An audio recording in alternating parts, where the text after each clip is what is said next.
IRL, and I'm here with Joe from Rainbow Handshake. Hi, Hi, how are you? I'm well. Honestly, I'm well. Believe it. I'm so excited to talk to you. I have been on many a Twitter spaces with you, and they're always fun. You are such a great personality. I don't know how to say that, but I literally sometimes pop into your spaces just because I know I'll smile when I'm listening.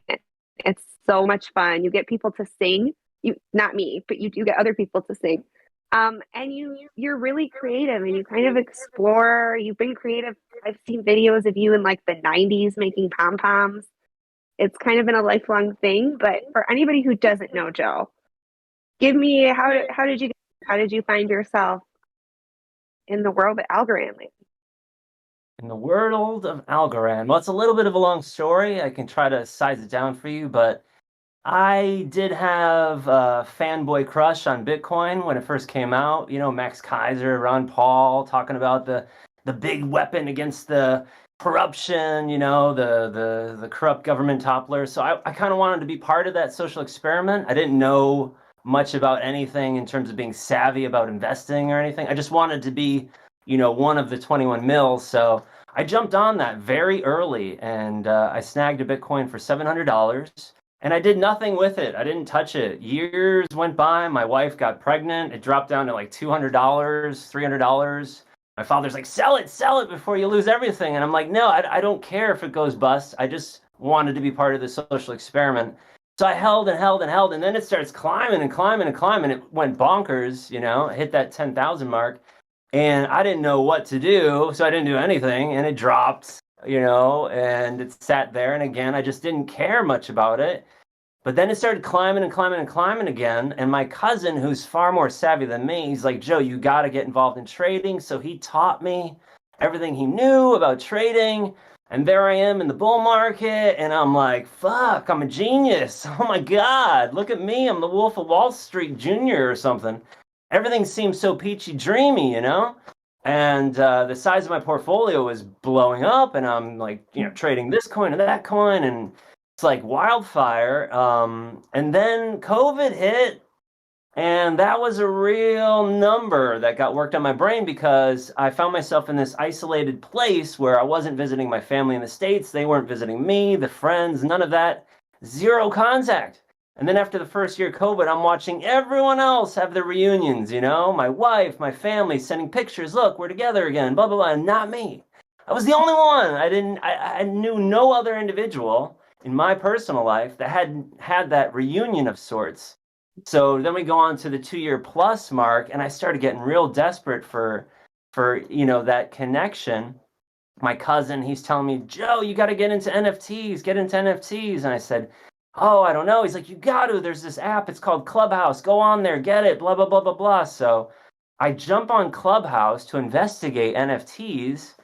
And I didn't have any interest at the time because I listened into a few of the rooms and it was just like bonkers, I couldn't relate. So I started drifting away from that and I started hosting my own space. It was called Special Day Right Away. And the concept was anyone who entered, I would tell them, you just entered the largest superstore in the universe, and every single item you can imagine that hasn't even been imagined is in stock on the shelves. Let me help you. Let's grab a shopping cart and a Slurpee and take a look. And maybe if you tell me a little bit about yourself, I can help you find items that you really want. And people would goof and joke, oh, I want a Lamborghini, I want the winning lotto numbers, blah, blah, blah. But then I would hit them with why? And then we'd get to this really fun, really emotional, kind of cathartic experience where they're spilling the beans on these really traumatic events in their life. And by the end of the talk, they didn't want anything from the superstore. So I was thinking, this is amazing. I'm inviting anyone to have anything, but really they're leaving stuff. They're taking nothing. They're leaving stuff and they're walking away lighter. And it was so heart fulfilling. And the reason I bring this up is because I felt deeply obsessed with that. And while I was obsessing over that, my open trades were plummeting, and I just didn't have the eyeball on it.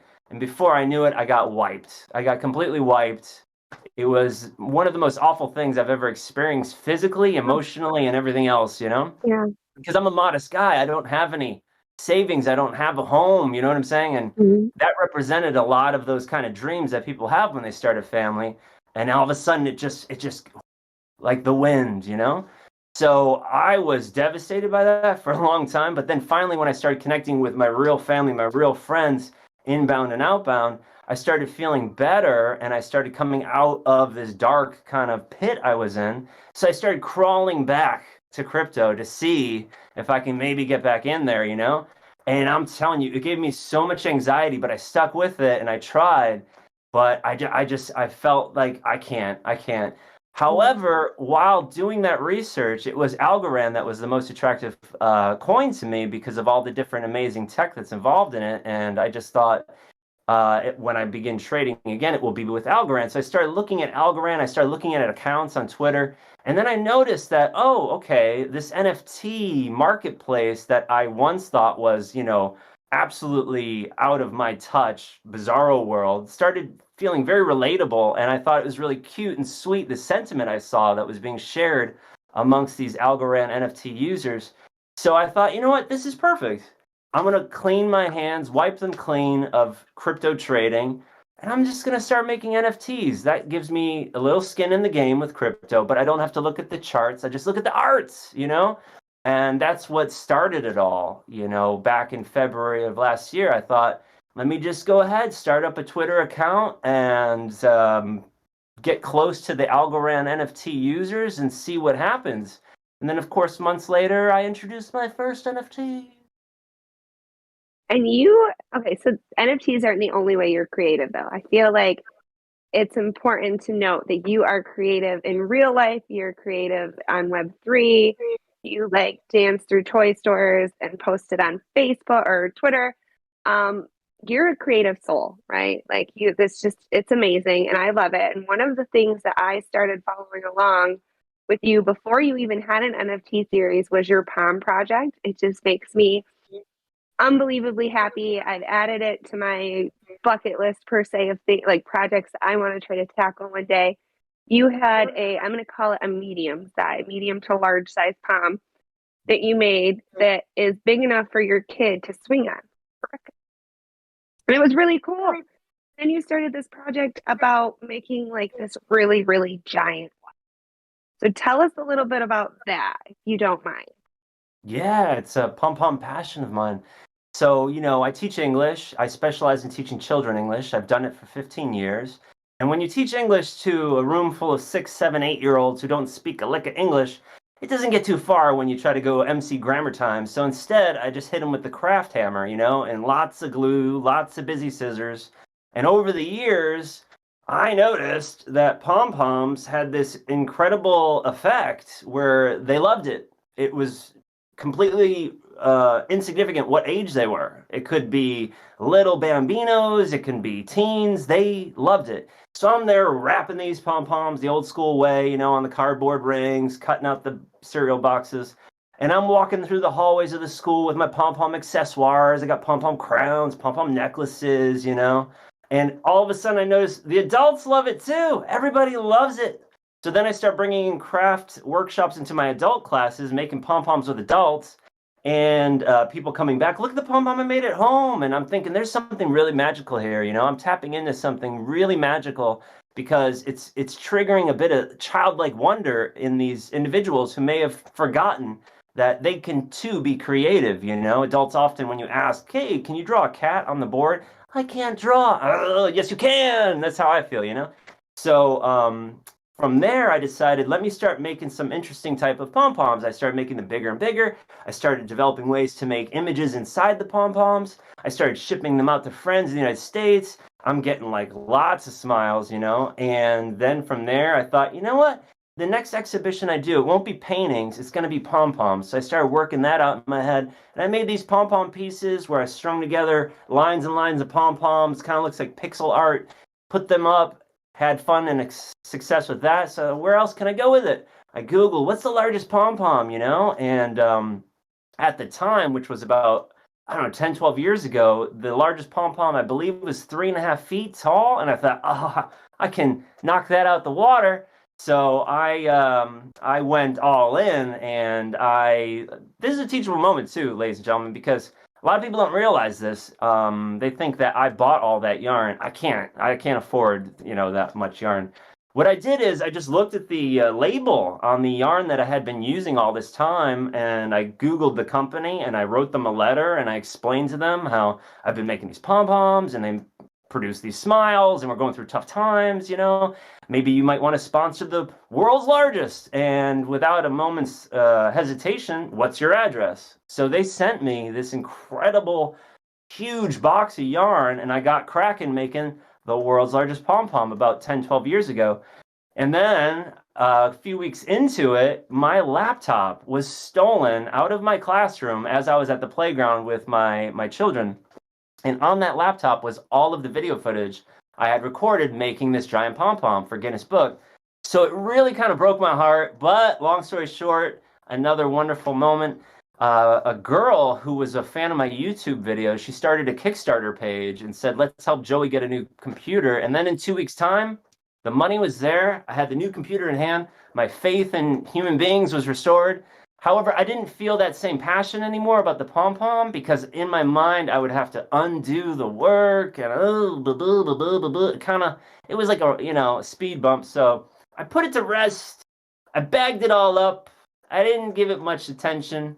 And then, during COVID, my son's home, we're doing the kind of 1920s kind of family style, like really just in the home kind of fun stuff. And I asked him if he wanted to make a giant pom pom. He was gung ho about it. So we got to work, and that was that smaller size pom pom that you saw. How big is the interior pom pom, the one that's small enough to hang inside? That one is 1/3 the size of the very large ones. So that one's coming in at around 25 pounds, about 11, 12 kilos. Yeah. And I'm showing videos of that to, individuals I meet and my friends. And it was my wife's friend's boyfriend, who's a real successful artist here in Dusseldorf, who saw it and said, "Man, you got to make another one. That's incredible. You can use my studio," which is what you see in those time-lapse videos, this beautiful studio. And again, I sent the same letter. I said, "Hey, I want to make an even bigger pom-pom. It's COVID. It's going to make a lot of people smile." They sent me all the yarn again at zero cost, and I started working on that. Took about 7 months to complete, on and off, but it's done, hun. I got two giant pom-poms. I love it. And I love just your creative lifestyle. You draw every morning with your son in Dusseldorf, Germany, which just sounds so picturesque.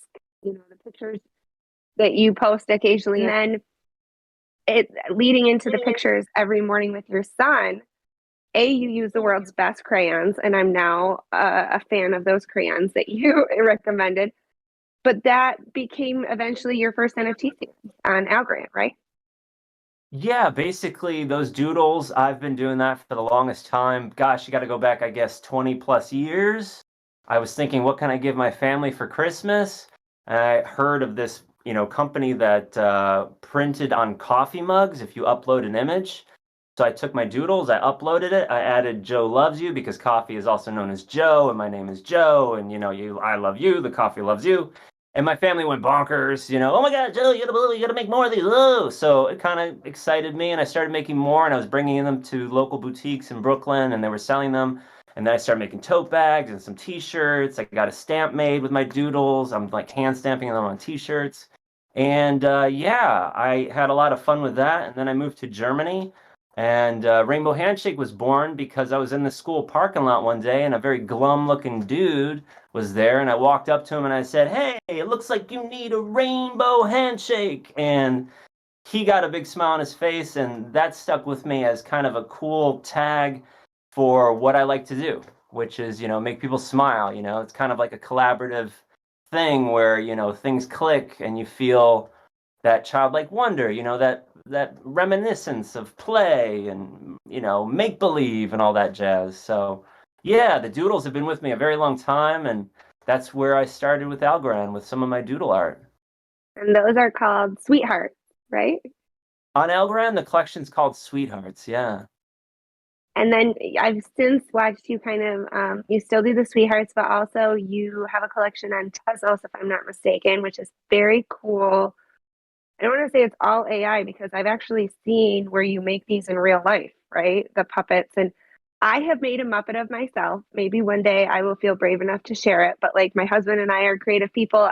There's a Muppet of me somewhere in my basement that I'll have to look out one day. But you've actually made like the actual puppets that are modeled after this. So you use some AI, you use some other Photoshop tools. What is that project called? That's called winter spirits. They're little creatures that hide in the trees and they kind of make sure that everything goes well over the Christmas season, you know? And I love the Muppets. I love Jim Henson. I'm such a huge fan of his work. And I just started writing love letters into this AI app that my friend told me had a trial that you can, I think, get 20 images out of before you have to subscribe. And I was so impressed that I subscribed to it and I started making more and more, and I just fell in love with this imagery. And I thought, this is incredible because I could use this as a storyboard for a potential film in the future. And then it dawned on me that I should create one of these, you know, that would be really fun. So, yeah, I guess I kind of reverse engineered the AI into real life and made a real puppet that looks like it belongs right in there. It's kind of fun to look at the photographic images I've taken of the puppet and the AI art. It's kind of hard to tell them apart. So I was really happy about that, and I thought it was super amazing. And I thought, wow, wow, wow, this is an incredible tool. I can totally see this being used throughout the industry to create storyboards for movies and conceptual art. And I introduced that collection, the Winter Spirits, on Algorand, on Tezos, and on OpenSea. And I thought it was this amazing project that had wings, you know, but nobody had interest in it because AI got a lot of condemnation. It's a bit controversial out there. And I understand the mixed feelings that surround it. I still feel it's a tool like anything else, and any tool can be yielded with evil or with love, you know? So I have nothing against the tool. I think it's fantastic. However, I'm done because I don't like getting shade thrown on me. That's not what I'm Yeah. about. I'm a unifier. I don't like this divisionary stuff. Yeah. So I'm out. I'm out, you So know. the spirits might be a project, but they won't be an NFT. I I just don't have any interest in promoting it because I just don't want to be in the crossfire of, you Yeah. know, people who are upset about AI technology, you know. It's Yeah. kind of sad because I was really hyped about it. I And loved it, and I loved that it was spurring additional creativity right out of you. You were thinking screenplays, you were thinking musicals. Like I remember like hearing kind of the thought process behind it and thinking like what a cool use of it. And so I get that though, and I love your sweethearts. I have quite a few. Um, what's next for Joe and Rainbow Handshake? What are we looking forward to? I know you mentioned that you might be trying to crowd fund or get some attention from Guinness Book for the world's largest single-handedly made hum. But what are you looking at? What's your creative outlook look like for the rest of Rainbow Handshake? good question. You know, it's 2023. I'm dedicated to taking fresh steps. The pom pom and the Guinness book is a very topical conversation because I'm actually in talks with Guinness right now. We have a correspondence and we're working that out. So I probably will be holding the world record. And because of the viral kind of nature surrounding that video, I've been making a lot of new friends. There's this DJ in Berlin. She's very famous and she's famous for making pom poms and throwing them out at the Really? nightclubs. So I'm Okay. going to make a trip down to Berlin when the weather gets better, and there's going to be a lot of fun video content that comes out of that because honestly, the pom pom basically has only been seen in terms of its production. There's only a few minutes that exist of it actually being utilized where I'm swinging from the tree. A lot of people see that video and they're like, "Oh my God, that's a rat's nest. There's probably all sorts of spiders and snakes in there." No, it was on the tree for like 15 minutes, you know? And since then, it's been dormant on my son's bunk bed on the top, wrapped up in a blanket.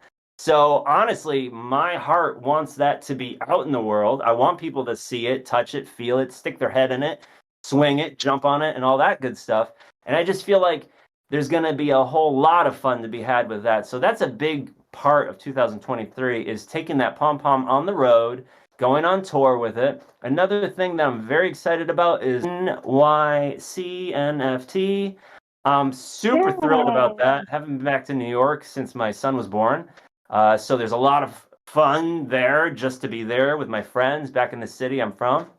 But then, of course, I'm going to have the opportunity to meet some of these wonderful sweethearts from NFT Twitter who are going to be there as well. And who knows what blossoms and blooms out of those sorts of meets and greets, you know what I'm saying? But honestly, I think at the moment, I'm very much interested in making video content. And I just secured an iPad. And this might be like, oh, big deal, but for me, it's a big deal because Yeah. I've been using a Samsung tablet from 2012, you know? And anytime I try to do anything funky with those sweethearts, it crashes. It has like a 20-minute battery life. It just can't do much. Yeah. So, therefore, very simplistic stuff. And now I've got Procreate. I've only spent like an hour getting to know it. So it's like this whole new world. So I'm excited to get into that and make a whole batch of sweethearts, kind of, I guess, like 2.0, or whatever you want to call it. You know what I'm saying? So yeah, that's really right now what I'm thinking about 2023. I'm thinking about a lot of video content. Pom Pom's going on tour. I'm going to meet some of these fabulous people from NFT Twitter, and I'm going to introduce new art as NFTs. I love it. And I can definitely see a day. I like taking my kids. We have hands-on museums here. I'm sure you're familiar. There's a big one in Ann Arbor. I can totally see that being like a thing to see at the museum that you can touch and feel. And like, I'm looking forward to your giant pumps becoming mainstream and being out in the world. And it just makes me happy. I just love it. And so I want to ask you, because you have a great way of kind of bringing out the best in people and like their happiest selves. What advice might you go back and give yourself at the beginning of this journey?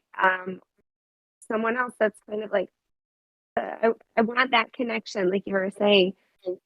Do you have any advice that you can leave with? That I would give myself in the beginning of my NFT journey? Yeah. Mhm. I suppose I would give the advice that I received, credit where credit is due. When I got involved with NFTs, I started going into spaces. I started listening to what people were saying. And I heard from a bored boy who is a Thai artist, and she was hosting a space where she was telling people how she got her start. And I listened and I basically copied it verbatim. And what she said was, who are you? Define who you are. What are your values? What do you do? And then with your Twitter account, daily talk about who you are and your values. You can do that with words or photos or videos. And also, when you see art that you genuinely like, you should comment. You should try to talk to that artist and you should share their art. And yeah, I just basically did that and I felt like it worked out pretty well. I wasn't, I think a lot of times it's pretty easy to, I suppose, fall in a trap and think that what other people are doing is the best thing to do. And there's so many different voices in the NFT world. But I loved what I heard from her that day because her recommendation was more or less, I suppose, more to just be genuine, to just be yourself. And I took that to heart and I've just been rolling with it ever since. So sincerity is the key. It's what's going to keep you from getting a twitch in your eye. It's going to allow for you to sleep well at night, you Yeah. know? And I've learned in this first year that you do have to have healthy boundaries as well because there's a lot of fast talking people out there. I know I might be one as well, but I'm a bit soft. So there's a lot of fast talkers that are really tough cookies that'll roll right over you, and you got to set up some sort of boundaries for yourself. And I've been developing that as the time goes, knowing healthy boundaries. I love the get to know yourself and then present that. You are a quirky dude, Joe. You just are this like quirky, cool, creative being that the positivity is contagious. That's why I started listening to your spaces. That's why we've kept in touch all this time. I'm a fan and I'm really excited to kind of I need to get a TikTok. I'm not on TikTok and I'm not on Insta, so I haven't seen the videos going viral, but I'm a big fan of your approach, how you can talk to people. You have, I don't want to say you have a voice for radio because you're quite handsome, but the way you talk on these spaces, it's like I can't even do it. I don't even know. So I'm going to ask you to take us out today with a cool outro like you might in a space, which I can't even begin to mimic how you do this, but it's like it's amazing. So can you take us out with a outro of some kind? Well, certainly, this has been a tour de force. What a curious, creative carousel we've been on, spinning, twirling, whirling. My heart's filled. Is your heart filled? Are you content? Because I certainly am. And gosh, golly, we're just starting to get to know one another. But there's so much more time, so much more joy to be had. I sure hope to catch you next time the fun train comes passing down the tracks, because we're all grinning and the wheels are going to keep on spinning. So I'm wishing you a wonderful day, afternoon, or night. Much love. May it be a wonderful day, afternoon, or night, and I'll catch you on the flip side. I'll leave Oh you my with your 10 seconds of awkward silence because I enjoy that too. I love it so much. I love those. I don't know how you do it, but I love it so much. So thank you for taking the time to talk to me. We'll talk again soon. We'll definitely keep in touch in spaces. And I just appreciate you sharing your creativity with the world. I don't know how else I would have ran into your amazing self in Dusseldorf, Germany, other than spaces and get that genuine human connection. So thank you for what you do. Thank you for what you do. Honestly, you've been like the scarecrow on the Yellow Brick Road. We've known each other for so long, and I love the motivation and the support. And I know that you're a kind heart, so I like to be close to the flame. It's really warm and cozy. So thank you for inviting me on your fabulous podcast.